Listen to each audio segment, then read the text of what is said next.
dará lectura a la cuenta. Muchas gracias, señor presidente. Muy buenas tardes, estimados diputados y queridos invitados. Se han recibido los siguientes documentos. Una comunicación del jefe de la bancada, diputado Judy, por la que informa que la diputada Marta Bravo será reemplazada en esta sesión por el diputado don Cristian Moreira, ya presente en sala. Otra comunicación del jefe de la bancada, UDI, por la que informa que el diputado don Daniel Ilayú será reemplazado en esta sesión por el diputado don Fernando Borges. Comunicación de la jefa del Comité Demócrata Cebópoli Amarillos e Independientes, a través de la cual informa que la diputada Erika Olivera será reemplazada en esta sesión por el diputado don Jorge Zafirio. Y finalmente, señor presidente, una nota de la directora de la Agencia Nacional de Investigación y Desarrollo, ANID, mediante el cual, conforme a la ley de presupuesto del sector público y en cumplimiento de las glosas presupuestarias, informa sobre la elaboración de un ranking por subárea OCDE para las primeras 150 instituciones de destino, a fin de que los postulantes conozcan con antelación los puntajes que obtendrán dichas instituciones extranjeras. Y esa sería toda la cuenta, señor presidente. Muchas gracias, señor secretario. ¿Se ofrece la palabra sobre la cuenta? Se ofrece la palabra sobre la cuenta. Se ofrece la palabra sobre la cuenta. Entrando en el orden del día, esta sesión ordinaria ha sido citada con el objeto de ocuparnos de los siguientes asuntos. Desde las 14:50 a las 15:50 horas, recibir en audiencia a la representante en Chile de la Organización Europea para la Investigación Astronómica en el Hemisferio Austral, ESO, la señora Itziar de Gregorio Monsalvo, quien se referirá a la preocupación de la ESO ante la situación crítica que enfrentan los cielos del norte de Chile. Desde las 15:50 hasta las 16:50, recibir al jefe del equipo de rodilla del Servicio de Traumatología del Hospital Sotero del Río, el doctor Sebastián Cabrera, experto en cirugía robótica, quien dará a conocer antecedentes sobre la operación de rodilla que incorpora un robot quirúrgico que permite una cirugía más precisa, menos invasiva y con una recuperación más rápida. Se encuentra presente el señor subsecretario de Ciencia, Tecnología y Conocimiento e Innovación, señor Cristian Cuevas Vega. Lo acompañan su asesor, el señor Nicolás Trujillo, la asesora, la señora Camila Guayo, y la encargada de comunicaciones, la señora Ignacia Vázquez. Le saludamos al señor subsecretario, le agradecemos su presencia. Iniciamos entonces. Tenemos a la señora, por favor, muchísimas gracias. Tiene la palabra, muchísimas gracias.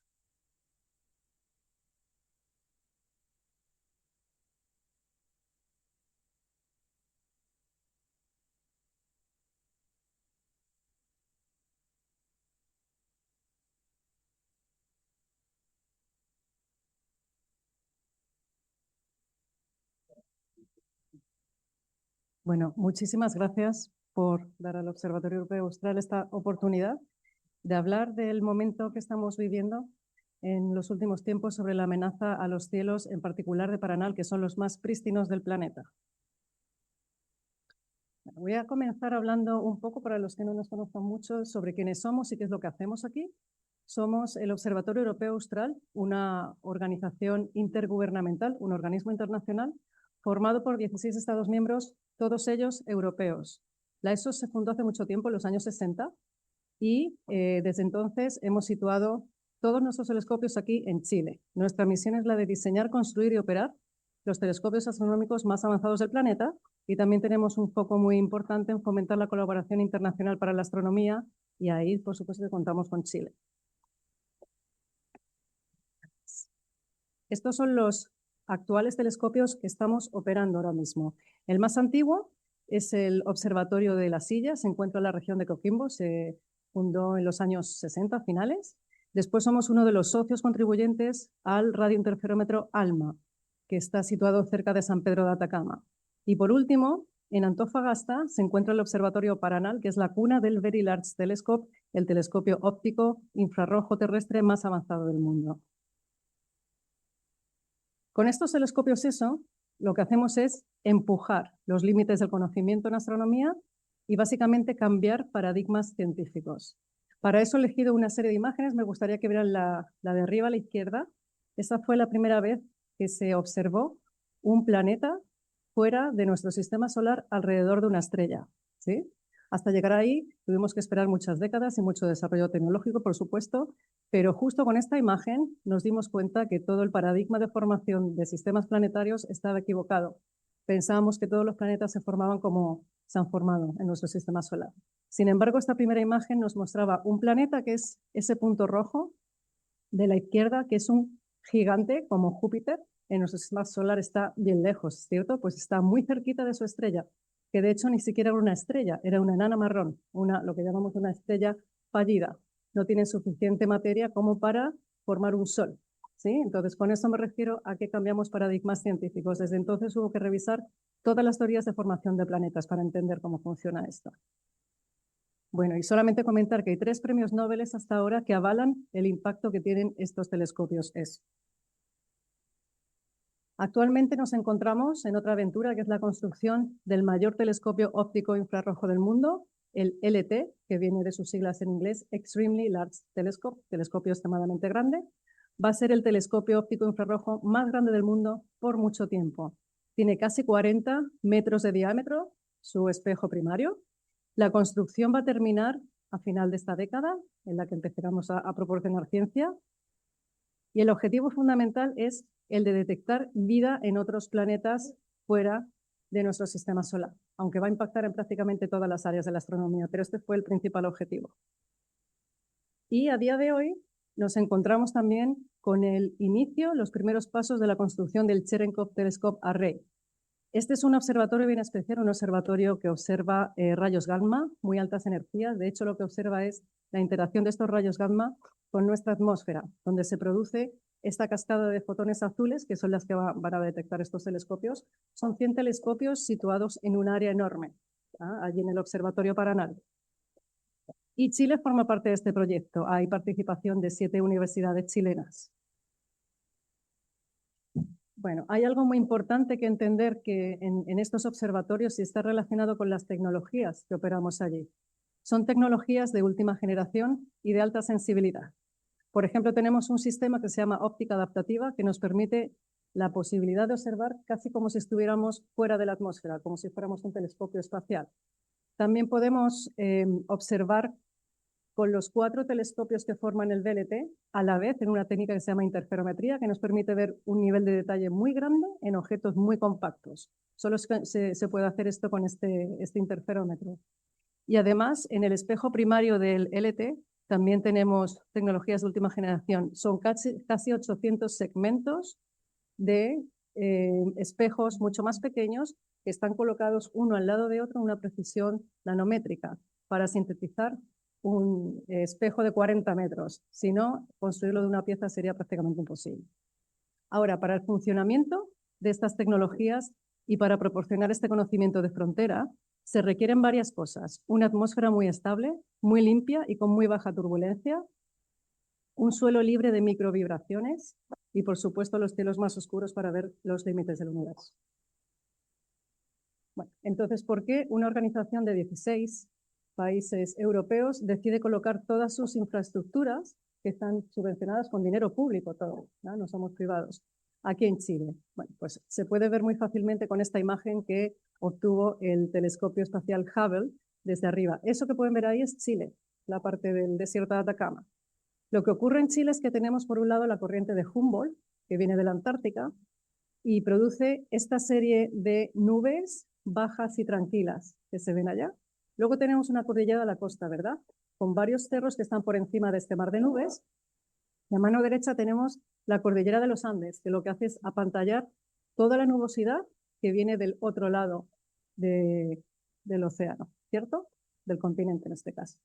Y lo que se forma aquí es un pasillo perfecto para hacer este tipo de observaciones astronómicas. Y además tenemos lugares muy, muy oscuros en el desierto de Atacama. Y esto se puede ver en este gráfico que pueden ver a la derecha. Estas barritas muestran el nivel de oscuridad, la calidad de cielo en cuanto a oscuridad, en los lugares donde hay observatorios profesionales a lo largo de todo el mundo. Aquí el que gana es el que tiene la barrita más pequeña, porque es el que tiene menos contaminación lumínica. Arriba el número 1 se encuentra Paranal, seguido de Armazones, que es un cerro que está como a 25 kilómetros. Después viene otro lugar que está cerca de San Pedro de Atacama, Y en cuarto lugar ya estamos fuera de Chile, Sudáfrica y Australia. Y esto es lo que puede ver uno cuando va a ver el telescopio VLT en el Cerro Paranal.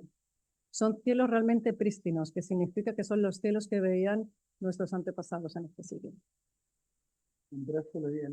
Sí.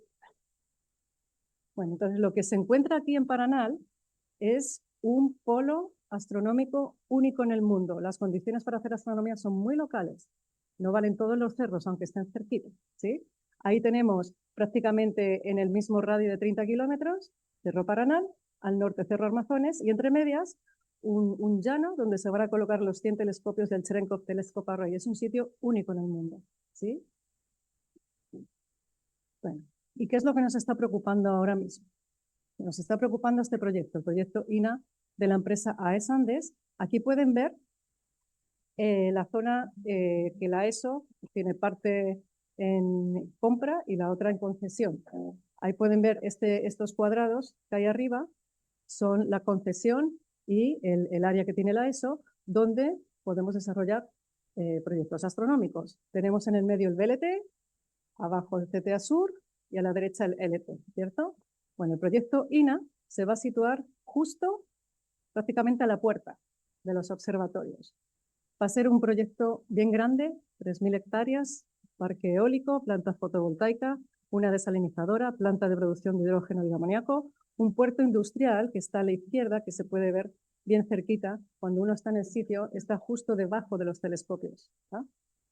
Y tienen un modelo de negocio en el cual atraerían a industrias para desarrollarse en el área. Bueno, el problema de INA es la distancia a la que se encuentra, ¿cierto? Va a ser una cosa enorme, que va a tener el tamaño de la ciudad de Antofagasta prácticamente, o de Valparaíso, situado ahí. ¿Y qué tipo de impacto va a producir un proyecto tan grande situado tan cerca? Bueno, nosotros hemos hecho el estudio de 4 impactos fundamentales, que son los que más afectarían a los telescopios. Es un estudio científico-técnico que está hecho por los expertos mundiales en el campo y ha requerido meses de trabajo. Es un estudio muy serio. En primer lugar, produciría contaminación lumínica. La contaminación lumínica es el exceso de luz artificial, ¿sí? Y esto lo que hace es que imposibilita la detección de objetos débiles, que es el principal objetivo de construir estos telescopios gigantes en sitios tan oscuros.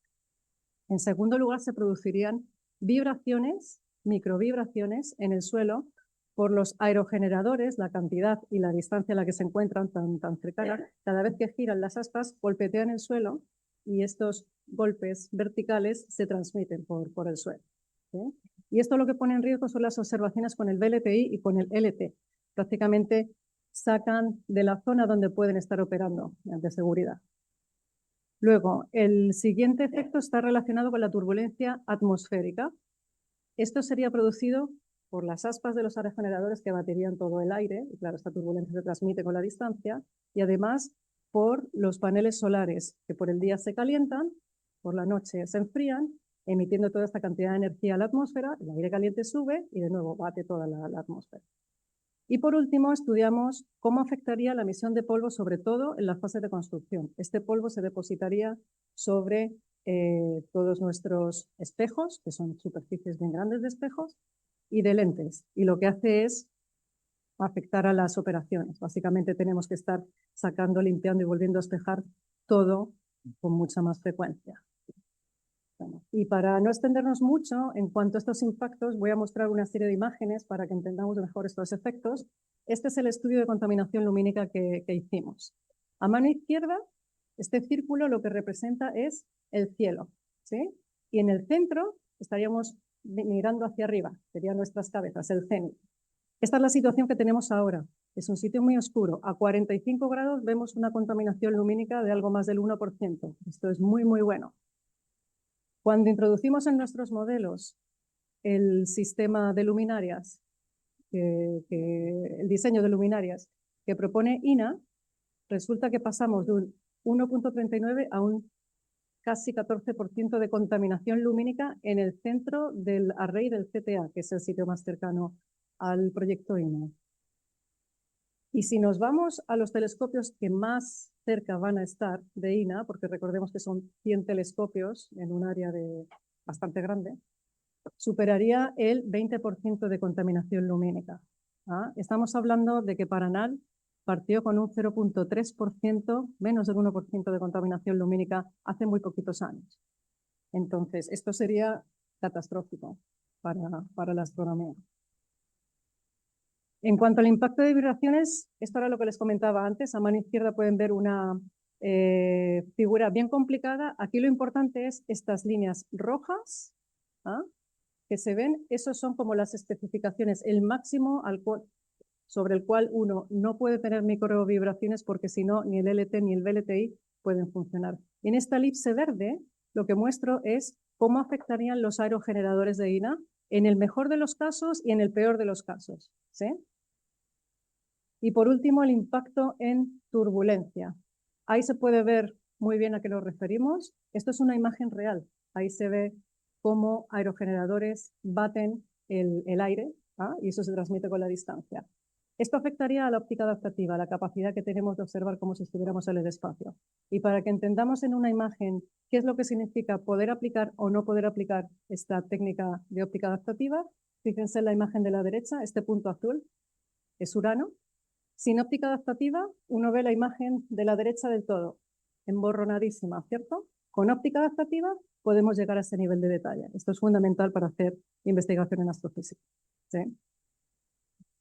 Bueno, y por último, a partir del estudio propuesto por el proyecto INA, vemos que aumentaría en más del 75% el contenido de polvo en los telescopios, en los distintos observatorios. Conclusiones. El impacto que produciría este proyecto sería devastador, irreversible y no mitigable. Y es no mitigable por la distancia tan cercana a la que se encuentra, ¿sí? Produciría estos altos niveles de contaminación lumínica que encima, si hay nubes, se amplifican porque las nubes hacen como efecto espejo. Las vibraciones producidas por los aerogeneradores pondrían en peligro las operaciones del VLTI y del LT, hasta el punto que podría ser que no pudiéramos ni siquiera operar con ellos. El aumento de la turbulencia atmosférica también produciría un deterioro sustancial en la capacidad de realizar observaciones de cielo profundo con excelente resolución. Y el aumento de polvo degradaría el rendimiento de todos los telescopios. Ahora bien, nuestros modelos también indican que si situamos este megaproyecto a una distancia de seguridad, que en el caso de este proyecto estamos hablando de entre 50 y 100 kilómetros de distancia, todos estos efectos se mitigarían. Ese es el motivo por el cual necesitamos radios de protección para los observatorios, ¿sí? Bueno. ¿Y a qué nos referimos con radios de protección? Es una zona, ¿ah?, donde no pudieran colocarse este tipo de megaproyectos que afectarían a las condiciones y a las observaciones astronómicas. De hecho, esto es necesario para tener claridad en cuanto a la normativa y terminar con la incertidumbre que tenemos ahora, y además ayudaría a cumplir con los compromisos internacionales sobre la protección de la calidad de los cielos. Junto con esto, necesitamos también una correcta aplicación de la norma lumínica, que sería el instrumento para tener una buena convivencia entre todas las industrias que se desarrollan en el área, que es efectivo y posible. Es que existe un precedente de radio de protección para ALMA, que ha sido otorgado para la Subtel. En el caso de ALMA son radiotelescopios, lo que les afecta a ellos son las radiofrecuencias, ¿no? Ellos tienen un radio de protección de 30 kilómetros, donde si hay una industria o un aparato que emita radiofrecuencias que les afecten, no podría situarse a menos de 30 kilómetros, pero luego tiene una zona de coordenación más amplia de 120 kilómetros, donde cualquier industria que quiera situarse allí tiene que establecer una conversación con ALMA para evaluar si en verdad impactaría mucho o no impactaría nada, ¿sí? Y ALMA no está afectando al desarrollo industrial de la zona en absoluto, sino que contribuye enormemente al desarrollo del astroturismo en la zona. Luego esto ya se ha probado que es posible, ¿no? Bueno, por último, me gustaría comentar un poco sobre el avance rápido de contaminación lumínica, no solamente con este proyecto, esta amenaza de este proyecto, sino en general, en el área. Aquí a mano izquierda pueden ver un mapa. Este mapa, arriba se encuentra Antofagasta, en el centro del círculo rojo estaría Paranal, ¿ah? Este círculo está a una distancia de 75 kilómetros con relación a Paranal. Y en la parte de abajo pueden ver más o menos estos puntos rojos. Todo eso son industrias que se están situando, que están empezando a aparecer cada vez más cerca del observatorio. A la derecha arriba, lo que se puede ver es la contaminación lumínica, gracias a datos de satélites que están continuamente monitoreando el avance de esta contaminación. La contaminación lumínica que teníamos alrededor de Paranal, ahí se vuelve a reproducir este círculo de 75 kilómetros. En el 2005, como ven, apenas había fuentes de contaminación lumínica. Arriba aparece Antofagasta, alguna industria grande a la derecha. A mano derecha, en el 2020, se ve que prácticamente en 15 años no ha variado mucho. Pero luego damos el salto al 2022, empezamos a ver que cada vez aparecen más puntitos y del 2022 al 2024 aparece una explosión, ¿no?, de industrias que están contaminando mucho lumínicamente, ¿sí? Luego, es un tema que nos preocupa mucho porque está avanzando bien rápido. Y aquí, por supuesto, tenemos una norma que es nueva, una norma de contaminación lumínica, que es muy buena, tiene muy buen espíritu. El problema es que la guía de cómo se interpreta esta norma está basada en unas indicaciones de la IAU muy desactualizadas de los años 70, donde no existían este tipo de mega observatorios situados en zonas tan oscuras. Y lo que dice esta recomendación de los años 70, que está obsoleta, es que para la diferencia entre un lugar donde se puede hacer astronomía profesional y no, es el 10% de contaminación lumínica. Si uno tiene más del 10% de contaminación lumínica, un sitio estaría catalogado como no apto para hacer observaciones astronómicas profesionales, ¿sí? Y han tomado este límite del 10% como base para ver si un proyecto tiene que hacer un estudio de impacto ambiental o no. Vamos a ver qué significa este 10%. Aquí a mano derecha pueden ver de nuevo el mapa cerca de Antofagasta. Antofagasta estaría arriba en el centro de los círculos, toda esa ciudad. Lo que se puede ver es la contaminación lumínica que produce Antofagasta, básicamente. Y al final del círculo grande hacia el sur se encuentra el Observatorio Paranal, ¿sí? Bueno, toda la ciudad de Antofagasta, a la distancia de Paranal, lo que hace es contaminar un 1% solo de contaminación lumínica. Luego, para que un proyecto industrial pudiera pasar por esta baseline, ¿no?, esta línea de base, para ver si tiene que hacer estudio de impacto ambiental o no, debería de iluminar 10 veces más que la ciudad de Antofagasta. Esto, por supuesto, no tiene ningún sentido, ¿no? Y este es el motivo por el cual no está funcionando. Sí, hay que actualizarlo. Además, esta norma no contempla ahora mismo el efecto acumulativo y la contaminación lumínica tiene un efecto acumulativo. Todos los fotones que vienen de todas las luminarias, de todo lo que hay alrededor, uno los puede ver en el cenit, ¿sí? Afectan. Entonces, esto nos lleva también a la necesidad de actualización de la guía de interpretación de la norma, por supuesto. De hecho, hay un estudio reciente de la Fundación Cielos de Chile donde dicen que ningún proyecto ingresado, independientemente de su magnitud o distancia a un observatorio, ha requerido un EIA, un estudio de impacto ambiental, por potencial afectación lumínica. Este es el mejor ejemplo de por qué no funciona la norma actualmente. Y además hay algo muy interesante, y es que la Unión Internacional de Astronomía emitió nuevas recomendaciones que requieren una adaptación inmediata, ¿no?, de esta guía para proteger de verdad. Bueno, y este es el final de mi presentación. Quiero contaros un poco el impacto que tiene la astronomía en la sociedad, porque si bien es cierto que todos estamos acostumbrados a ver el impacto en cuanto a avance de ciencia, hay otras cosas en las que impactan en sociedad, que no son tan obvias. La astronomía lo que genera es un círculo virtuoso que impulsa desarrollo tecnológico, alianzas con socios industriales y además forma el capital humano más avanzado, ¿sí? Tiene gran impacto social en ciencia, en ingeniería, en economía e innovación, desarrollo de talento, educación y difusión y este tipo de observatorios, por supuesto, en cooperación internacional. Y además la astronomía genera una transferencia tecnológica inmensa de la cual no somos conscientes, pero está ahí. Por ejemplo, la tecnología Wi-Fi que utilizamos todos partió de un experimento científico, astronómico. Las cámaras digitales fueron desarrolladas para digitalizar las imágenes astronómicas, que antes eran analógicas. Aplicaciones en medicina, las propias cocinas eléctricas que tenemos muchos en nuestras casas están hechas del material que se fabricó para hacer los espejos de los telescopios, el cenoduro. Los telescopios ESO, además, en particular, están a disposición de toda la comunidad científica internacional. Todo el mundo, independientemente de su nacionalidad, puede postular a tiempo de observación con estos telescopios. Y además se genera un gran archivo de datos que es público.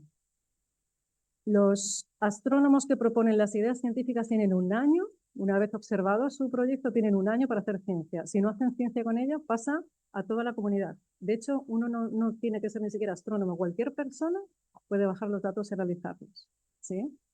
Y además para Chile también tiene beneficios, por supuesto. Por ejemplo, Chile tiene el 10% de tiempo de observación, de acceso a estos telescopios. Toda la comunidad chilena tiene este acceso. Y gracias a esto también la comunidad chilena de astrónomos ha aumentado mucho en cantidad y, por supuesto, en calidad. Están al mismo nivel que cualquier grupo internacional. El 25% de las publicaciones científicas que genera eso cuentan con contribución chilena. Esto es muchísimo. Aparte de la inversión, que son varios miles de millones de euros, por supuesto, se generan puestos de trabajo. Ahora tenemos cerca de 1000 puestos de trabajo, si contamos los telescopios que están operando y los que se están construyendo. Pero para mí lo más importante, más allá de los euros y de los puestos de trabajo, es la formación, la calidad de trabajo, la formación del capital humano más avanzado. Sí, tenemos personal técnico chileno trabajando en los observatorios, en todos los programas de entrenamiento que benefician a Chile, pasantías, doctorados, postdoctorados, escuelas internacionales. En eso trabajan 750 funcionarios de 30 nacionalidades diferentes. Entre el 25 y 30% son chilenos. Y luego, además, aparte tenemos fondos anuales, concursables, de algo menos de 1 millón de euros al año para el desarrollo de la astronomía en Chile, nacionales, y también fondos específicos regionales para el desarrollo de astronomía, astroingeniería, educación, divulgación, astroturismo, etcétera. Y a futuro muchas oportunidades para el desarrollo. Ahora estamos en un momento bien interesante en el observatorio con la llegada del LT y la construcción del GTA, que va a hacer que cambie todo el concepto de operaciones que tenemos ahora mismo. Y ahí vamos a necesitar muchos servicios técnicos de apoyo en operaciones, automatización, digitalización, inteligencia artificial, aplicaciones de técnica de industria 4.0. ¿Sí? Bueno, ya está ahí mi presentación. Muchas gracias.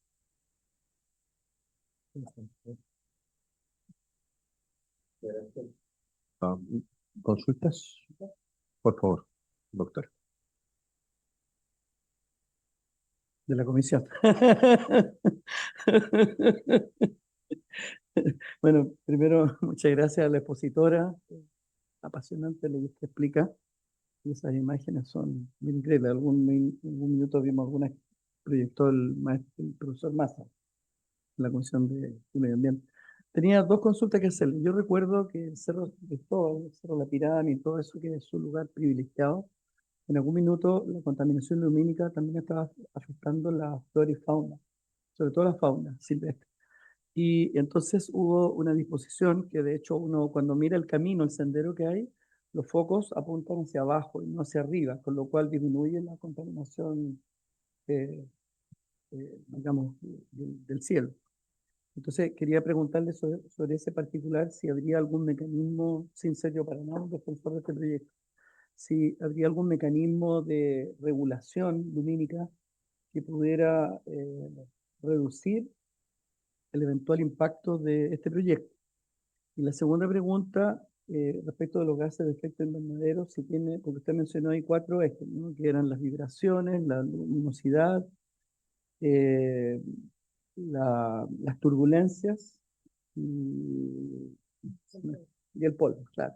Y entonces quería preguntarle, en materia particular, quería preguntarle respecto, por ejemplo, porque obviamente si va a haber un proyecto inmobiliario van a haber vehículos, van a haber a lo mejor emanaciones de vapor, en fin, si tienen alguna medición o alguna especulación al respecto. Muchísimas gracias. Gracias, presidente. Diputado Moreira.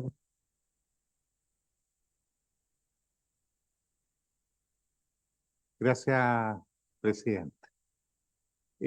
Bueno, agradecer la exposición a la señora Ixia de Gregorio.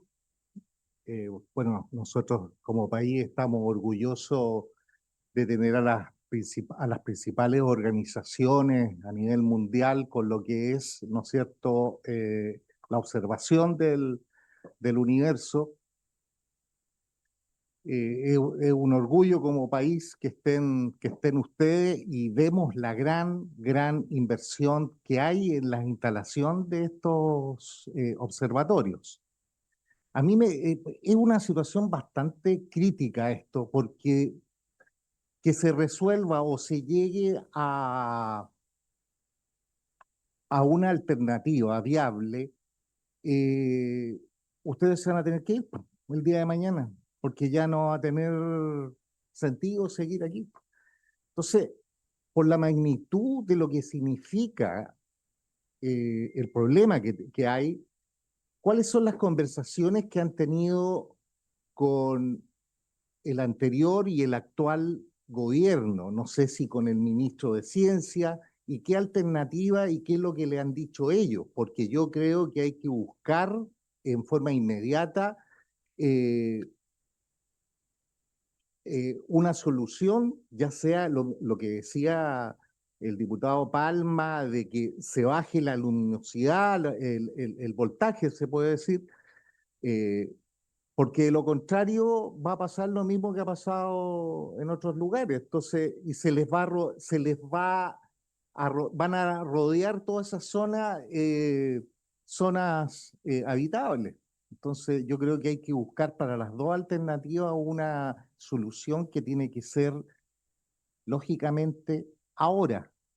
No se puede esperar mucho una urgencia como lo que significa esto. A ustedes los perjudica, pero el día de mañana también nos va a perjudicar a nosotros porque ustedes quizás nos van a estar. Esa es mi pregunta. Gracias.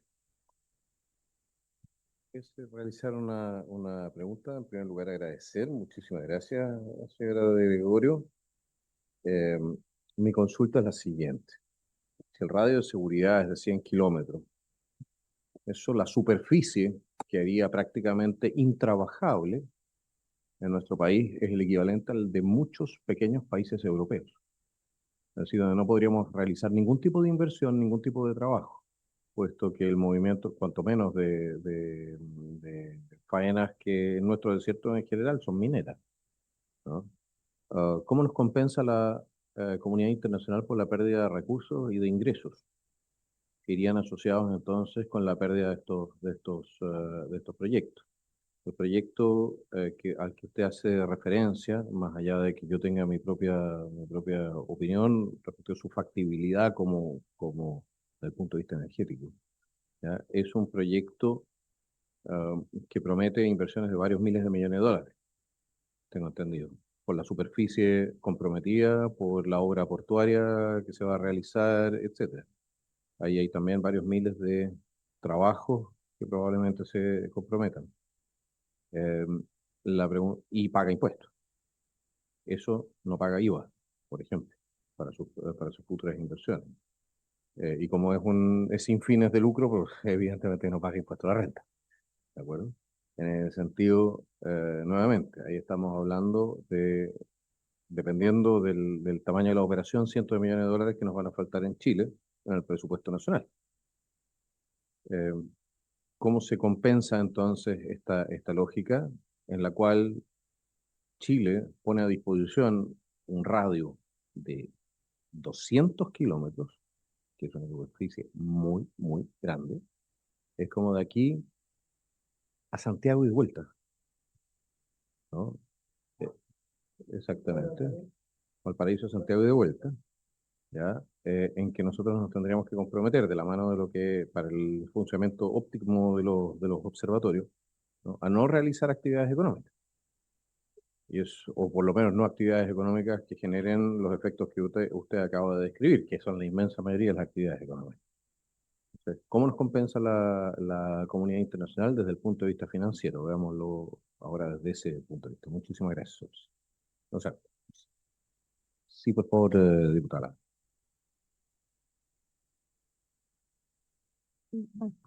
Gracias, presidente. Yo quisiera hacer un par de consultas bastante específicas respecto al EIA, al estudio de evaluación de impacto ambiental. ¿Ustedes están en conocimiento en qué etapa está? Porque por lo que entendí, este fue presentado el 2024, por la magnitud del proyecto va a demorar bastante, entonces no sé si ustedes conocen la etapa. Este mismo estudio tampoco conozco cómo se hace este estudio por parte del medio ambiente y todos los actores involucrados. ¿Considera en algún aspecto estos problemas que ustedes plantean, como la emisión del polvo, las vibraciones del suelo, etcétera? Segunda pregunta, estos estudios que ustedes plantearon respecto a cómo este proyecto impacta, este tremendo proyecto muy bueno de este telescopio, el impacto, por ejemplo, en la visibilidad. ¿Ese es un estudio que realizan ustedes como organización basado en experiencias anteriores, experiencia internacional?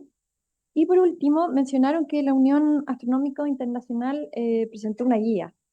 Eh, ¿Esa guía es vinculante de alguna manera con alguna institución, por ejemplo, quien hace esta evaluación ambiental o quien lleva adelante el proyecto, estos paneles fotovoltaicos? Si se vincula de alguna manera o más allá de ser una guía con las recomendaciones necesarias. Muchas gracias.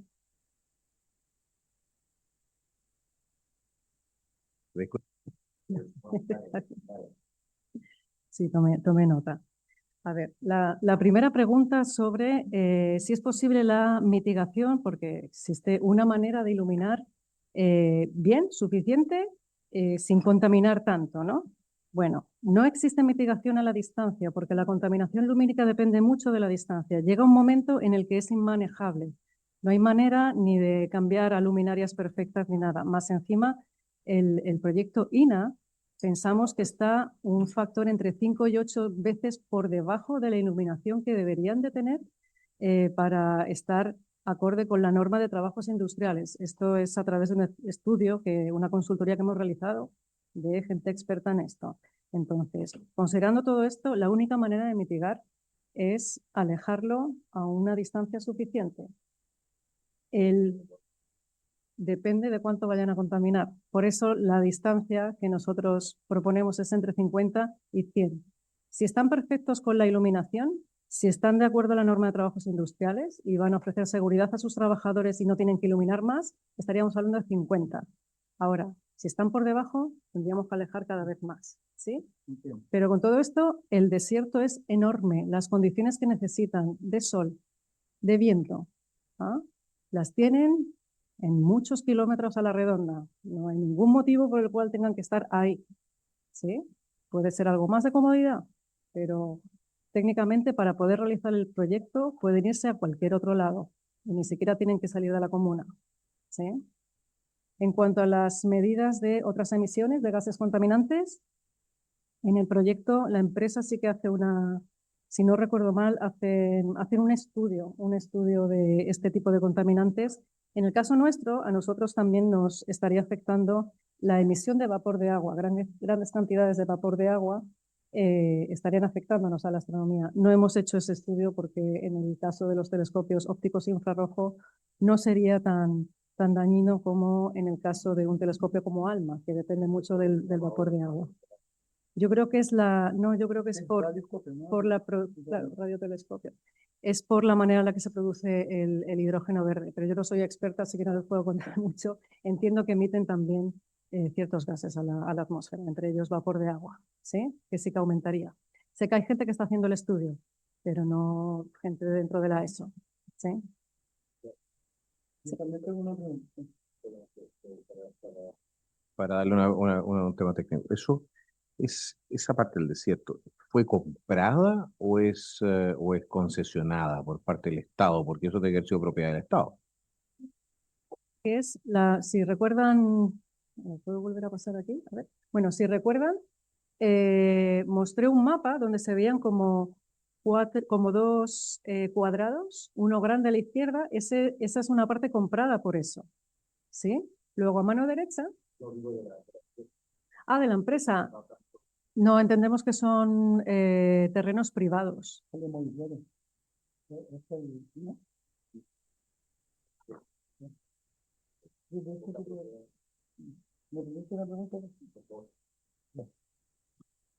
A propósito, yo no sé, me imagino que hay alguna relación con toda la exploración satelital también en la astronomía. Entonces, cuando uno ve que hay un proyecto, tiende a pensar que puede haber algún objetivo, algún móvil acompañado de este proyecto. ¿Habrá algún tipo de, tomándome un poco de la pregunta del diputado que dice del presidente, ¿hay algún tipo de riqueza a explorar o a explotar en esta zona? Más allá de la No minera, tienen- lo desconozco. Y de momento no hemos tenido ninguna mina cerca. ¿Sí? Bueno, con respecto a cuáles han sido las conversaciones con el gobierno, bueno, claro, cuando supimos de ese proyecto, enseguida hablamos con nuestros contactos en el país, que es el Ministerio de Relaciones Exteriores, y reaccionaron muy bien, hicieron una mesa interministerial junto con otros ministerios afectados o involucrados, el Ministerio de Ciencias, si no recuerdo mal, Economía, Energía y Medio Ambiente. Gracias. Y bueno, intentaron. Nosotros primero trabajamos en cuantificar cuál iba a ser ese impacto, ¿no? Porque si no, no estábamos hablando más que de sensaciones, aunque es de sentido común si un megaproyecto se instala al lado de un observatorio que va a afectar, pero igualmente cuantificamos. Y durante los primeros meses nos dedicamos a cuantificar y a mostrar el avance de esas cuantificaciones, ¿sí? El tema es que a finales del 2024 la empresa, sin haber terminado este trabajo de la mesa interministerial, envió el proyecto al impacto, al SEA. Y ya a partir de ahí, claro, las cosas cambiaron porque tuvimos que seguir la institucionalidad del SEA. Me preguntaban cuál era el momento en el que nos encontrábamos con respecto a la evaluación del proyecto. Bueno, nosotros lo que hicimos fue hacer este estudio técnico de impacto y lo plasmamos en un documento que enviamos como parte del proceso de participación ciudadana, que eso cerró a principios de abril, ¿no? Entonces, durante estos meses, todos los comentarios recibidos por todos los que hayan hecho comentarios en el proceso de participación ciudadana, junto con los comentarios realizados por los servicios involucrados, fueron resumidos y enviados a la empresa. La empresa pidió una primera extensión para contestar, ¿no? Se les concedió y recientemente, hace como un par de semanas, volvió a pedir otra extensión para poder contestar a todos los comentarios que habían recibido. Se les ha concedido hasta mayo del 2026. Hasta ahí les puedo comentar yo por lo que sé sobre el estado del proyecto. Sobre los radios, bueno, el radio de afectación depende de la magnitud del proyecto. Estamos hablando de proyectos industriales que afectan a la astronomía. Hay muchos proyectos industriales que no afectan a la astronomía, ¿sí? O sea, no estamos diciendo paralizar las actividades industriales en el área en absoluto, sino no permitir que en una zona de seguridad no haya cierto tipo de desarrollos industriales, pero estamos hablando de megaproyectos. Por ejemplo, si estamos hablando de energía eólica, si se sitúan a una distancia de unos 50 kilómetros, no pasa nada, porque esas microvibraciones con la distancia se atenúan. ¿Sí? Nuestra medición son 50 kilómetros, teniendo en cuenta la gran cantidad de generadores eólicos que está proponiendo INA y a la distancia a la que se encuentran. ¿Sí? Industrias que no tienen que operar de noche tampoco contaminarían lumínicamente. Se pueden acercar todo lo que quieran, básicamente. Entonces, Disculpe, ¿a usted no les afectaría, por ejemplo, la presencia de una planta de generación de energía solar?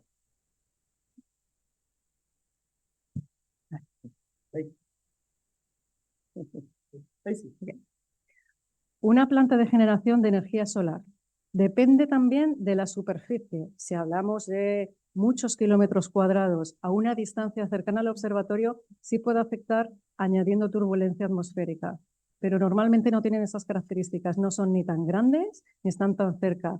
De nuevo, nuestros modelos indican que si empezamos a irnos varias decenas de kilómetros lejos del observatorio, todo esto se mitiga, igual que la turbulencia producida por los aerogeneradores.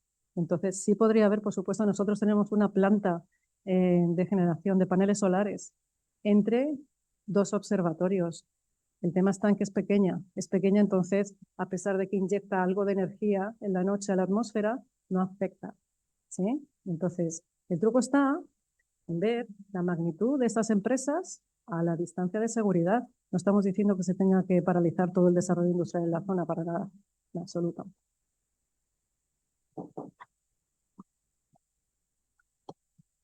Bravo, sector que no. Eh, a ver, una última consulta respecto del polvo. ¿Esto también tiene que ver solamente con la magnitud del proyecto o tendría que ver también con otro tipo de actividades? Porque en la medida en que usted tenga mayor presencia humana en la zona, evidentemente va a tener también un mayor desplazamiento de polvo. Efectivamente, se debe a la magnitud de la construcción de este proyecto. Va a ser enorme y entiendo que necesitan hacer unas zanjas donde van a, unos agujeros, donde van a introducir unas tuberías para el transporte del amoníaco, ¿sí? Que tienen que ser profundos y anchos. Entonces todo esto va a remover la Tierra y va a eyectar a la atmósfera grandes cantidades de polvo. Al estar tan cerca, claro, afecta mucho más. De nuevo, con la distancia se mitiga. Y por eso pensamos que es factible, ¿ah? El poder convivir a cierta distancia de seguridad, si uno es un megaproyecto, por supuesto, pero se puede hacer, por supuesto.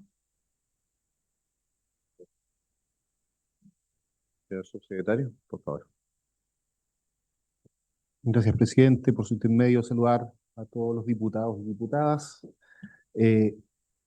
Quedando 10 minutos, me gustaría de alguna manera comentar cómo desde el Ejecutivo hemos mirado esto y particularmente desde el Ministerio de Ciencia, Ley 21.105, que crea el Ministerio modificada por la Ley 21.162, luego particularmente agrega un artículo, ¿no? El literal artículo 4, literal R, nos mandata legalmente a proponer al presidente de la República las áreas con valor científico y de investigación para la observación astronómica, las que serán declaradas por decreto supremo que corresponde al decreto supremo número 2 del 2023, la manera en la que reacciona el ministerio a esto. La misma ley que modifica nuestro ministerio, modifica y obliga al Ministerio de Medio Ambiente a normar digamos, la norma de contaminación lumínica, ¿no? Por lo tanto, la institucionalidad del Estado en materia legislativa ordena un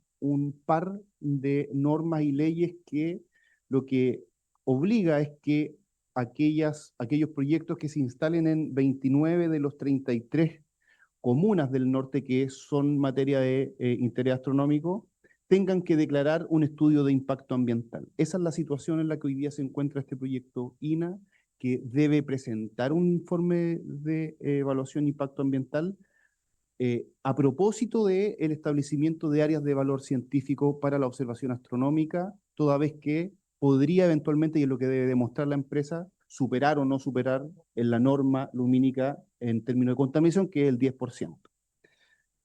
Esto para efectos de comentar, digamos que nuestro país cuenta con una institucionalidad que obliga a la inversión privada a responder a un sistema de evaluación ambiental. Ahora, lo cierto es que lo que se expresa en este territorio es una singularidad. O sea, la tabla que muestra la doctora de Gregorio, que ranquea los sitios más oscuros, esa información la publica Falchi el 2023. Es decir, es información levantada recientemente, esta evidencia científica que levanta la línea base de este y otro espacio, ¿no? De nuestro territorio en términos de la cantidad de brillo o la ausencia de oscuridad que hay en nuestros territorios. Esto es lo que ha hecho y de alguna manera nosotros desde el Ministerio hemos configurado una comisión asesora ministerial para poder precisar a la luz de esta nueva información lo que está decretado en el decreto número 2 del 2023. Y esto es precisamente porque a la luz de nuevos antecedentes se hace necesario establecer cuáles son las condiciones que hacen susceptible o decir que ponen en riesgo la observación. Esta es una información que no se disponía y a la luz de la nueva evidencia estamos dando mayor precisión, mayor certeza jurídica de esto, pensando en una actualización del decreto que en ningún caso corre de manera retroactiva. Este proyecto seguirá, digamos, lo que debe seguir la ruta de este sistema de evaluación ambiental, pero sí da cuenta de la otra susceptibilidad identificada, porque no es tan solo contaminación lumínica lo que pone en riesgo, sino que estos otros tres fenómenos para los cuales entonces es necesario establecer umbrales para determinar, bueno, este es el marco que permite y habilita la observación astronómica. Luego, en materia de medio ambiente, aterrizar esto a través de una norma que alimente el sistema de evaluación ambiental. Y esto también respondiendo al artículo 4, digamos, literal L, de la ley que crea el Ministerio, que es velar por la protección y conservación del patrimonio científico y tecnológico nacional. Eso para efecto de dar cuenta cuál es el marco, además, desde el Ministerio, cómo interactúa con la ESO en particular, pero también con otros consorcios internacionales, como Aura y otros observatorios, ¿no? Ahora, me gustaría comentar un poco en la línea que comentaba el diputado Kaiser, ¿no?, el presidente de la comisión, y es que estamos acá enfrentando un dilema científico-tecnológico también, porque nuestro gobierno, nuestro Estado está comprometido con una agenda de decarbonización de la materia energética, ¿no? Por lo tanto, también la industria del hidrógeno verde es una industria deseable, ¿no? Queremos que haya inversión en hidrógeno verde. El punto es cómo hacemos que se armonice dentro del territorio el desarrollo de dos industrias que de alguna manera nuestro Estado ha comprometido a desarrollar. Y también se denota la particularidad de cómo se expresa en el territorio, porque estamos hablando de Antofagasta, que es una región que tiene acceso a energía limpia, por ende, por ejemplo, industria como data centers, la misma Estrategia Nacional de Litio y Salares, ¿no? Estresa este territorio de manera que es necesario tener una visión de armonización respecto a las distintas áreas de vocación productiva que hay que tener. Con esto en mente es que nosotros hemos reunido y por esta comisión han pasado distintos consorcios astronómicos para efecto de poder determinar bien cuáles son los umbrales, cuáles son las condiciones de borde que permita, por ejemplo, al gobierno regional manejar información respecto a cuáles son las condiciones en las que debe desarrollarse la astronomía en el territorio, toda vez que también es deseo del gobierno regional, lo ha expresado en sus estrategias regionales de desarrollo y de innovación, que digamos, el desarrollo de la astronomía es vocacional para el territorio, pero tanto como el desarrollo de una industria energética, ¿no? Y entonces en ese marco que la mayor certeza jurídica que queremos entregar a través de la actualización de este decreto tiene como propósito eso, cómo establecer condiciones de borde de manera de poder permitir el desarrollo de todas las actividades, digamos, que son propias, digamos, en el territorio. Y a disposición de poder reportar los avances de esta comisión. Nosotros tenemos proyectado que para fines de octubre, primeras semanas de noviembre, podemos dar a conocer el informe que los comisionados y comisionadas de esta comisión van a elaborar en materia de, bueno, cuáles son las orientaciones que protegerían de alguna manera esto que nos hace sentir orgullosos, es que como dice el diputado Moreira, no, todos chilenos y chilenas nos sentimos orgullosos de los cielos que tenemos, pero también, y con esto cierro, amerita hacerse la pregunta respecto a los esfuerzos que como Estado estamos haciendo para proteger esta singularidad. Bueno, ¿es suficiente un 10% de observación? Eso es lo que ha habilitado hoy día formación de programas de doctorado en materia de astronomía. El capital humano avanzado que estamos desarrollando en nuestro país, digamos, es creciente, por lo tanto, estamos generando un acervo científico-tecnológico en el país, pero bueno, hace poco, el lunes pasado, estuvimos con la doctora de Gregorio en Antofagasta celebrando el Astronomy Industry Day, porque resulta que esto también es una oportunidad de desarrollo tecnológico. La tecnología que se desarrolla en esta infraestructura pueden ser, digamos, innovaciones que impacten a otras industrias. Presentaba un centro de excelencia, un chip de 3x3 milímetros, que estaba desarrollado para efectos de medir muones en el contexto de la observación astronómica, y eso podía cambiar el paradigma de la exploración minera, ¿no? Una exploración que generalmente se hace de arriba hacia abajo. Esto podría eventualmente ser una tecnología que nos permita hacer una exploración minera de abajo hacia arriba, instalando sensores subterráneos. Esa es tecnología que se desarrolla en contextos de observación astronómica, pero que esa innovación puede ser transferida a otro tipo de industria. Es el tipo de oportunidades que nos ofrece esta tecnología, ¿no? Esta infraestructura astronómica, pero claro, es la pregunta, eso exige ir un peldaño más adelante, ¿no? No es suficiente, parece hoy día, solamente conformarse con el acceso al 10% garantizado para la observación. Esto podría dar pie también para un desarrollo y transferencia de tecnología. Eso, pues sí. Gracias, señor subsecretario. Solamente haría presente que nos transformaríamos en uno de los más grandes aportantes de la astronomía a nivel internacional si nosotros asumimos los costos de miles de millones de dólares de inversión que no se realizaría en nuestro país en beneficio de la humanidad, y la humanidad no nos hace ningún aporte de vuelta. En ese sentido, yo creo que las cargas tienen que ser compartidas de manera equitativa, y no que Chile tenga que cargar entonces con no realizar ciertas actividades en beneficio de toda la humanidad y no vemos ni uno. O por lo menos, bueno, tenemos el pago ¿cómo dicen? Que Dios se lo pague. En ese sentido, creo que nosotros también tenemos que hacer todavía un trabajo. Nuestra Cancillería probablemente tiene que hacer un trabajo, porque el renunciar a este tipo de inversiones significa para nosotros también un daño medible. Y dado que usted mismo ha planteado, señor subsecretario, que estamos modificando, trabajando con datos nuevos, evidentemente que la inversión que pretende realizar, si no se realiza, vamos a tener que indemnizarla a nosotros desde el fisco, porque probablemente esa inversión también está apalancada con tratados internacionales de protección de inversiones.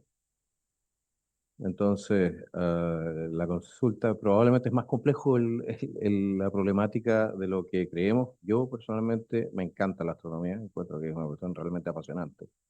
Encuentro que sería lamentable si nuestros observatorios dejasen de rendir o de servir como están sirviendo, pero al mismo tiempo tenemos que pensar también en cómo de alguna manera compensamos esto, porque de una u otra manera el pueblo de Chile tendría que entrar a pagar, y nosotros en este momento financieramente no estamos necesariamente en la posición de asumir ese tipo de responsabilidades. Le quiero agradecer muchísimo por su exposición. A ver, diputado, por favor. Gracias, presidente. No quiero dejar pasar la oportunidad de consultarles, así que está entre su posibilidad de responder, si hay algún plan. Bueno, es bueno coincidir, diputado, esa es nuestra diferencia en un tema que es el apasionamiento astronómico. Eh, Creo que sería muy importante incentivar para la población infanto-juvenil en nuestro país, que está a veces tan de capa caída, todos lo sabemos, y hubiera más astrotura. En algún minuto se lo plantea el ministro Cataldo. O sea, como en un país que tiene este nivel de observatorio, no hay una política pública que premie de alguna manera o que incentive a los niños. Yo simplemente recordar cuando hubo un simple eclipse, que el profesor Massa llenó un estadio en el norte de Chile. Por lo tanto, el interés por la astronomía con un fenómeno tan simple como un eclipse fue increíble. Habían 40.000 personas, si mal no recuerdo. Entonces, solamente preguntarle o manifestarle esa inquietud, que creo que sería muy bonito que hubiera una política pública con la evidencia que está al alcance de la mano para que nuestros niños y niñas pudieran acceder a estos observatorios de gran escala. Gracias. Sí, me gustaría añadir un par de cosas. La primera es que efectivamente ahora mismo hay mucho interés en desarrollar el astroturismo, sobre todo en el área donde están los observatorios, ¿no? De manera natural tienen los mejores cielos de Chile, entonces hay mucho interés. Tenemos una mesa de astronomía y astroturismo donde confluye eso, otros observatorios internacionales, ¿ah? Y gente que está muy interesada, gente de la zona. Tenemos también fondos anuales concursables también para el desarrollo de astroturismo, y yo creo que va por muy buen camino. De hecho, en San Pedro de Atacama, hace poquitos años ahora, hay muchas pequeñas empresas, pero muchas empresas que están ofreciendo tours de astroturismo, ¿sí? Y por último, me gustaría añadir que, bueno, yo no estoy tan segura de cuántas empresas, cuánto perdería Chile con estos radios, porque entiendo que es una cuestión de regular territorio. No hay por qué estar en la misma zona donde están los observatorios, todas las industrias se tienen que colocar, ¿cierto? Este estudio yo creo que lo deberían de realizar. ¿Cuánto en verdad perdería Chile? Porque si el proyecto INA, por ejemplo, se mueve, no hay problema, ¿sí? Es una cuestión de regular territorio. Y con relación a qué gana Chile, yo creo que hay que hacer también la reflexión de qué perdería Chile si no estuvieran aquí los observatorios internacionales. Todo el conocimiento que Chile ha desarrollado por el hecho de tener aquí los observatorios internacionales, el potencial de poder desarrollar a futuro tecnologías, y la transferencia tecnológica también hay que pensar en ello, ¿sí?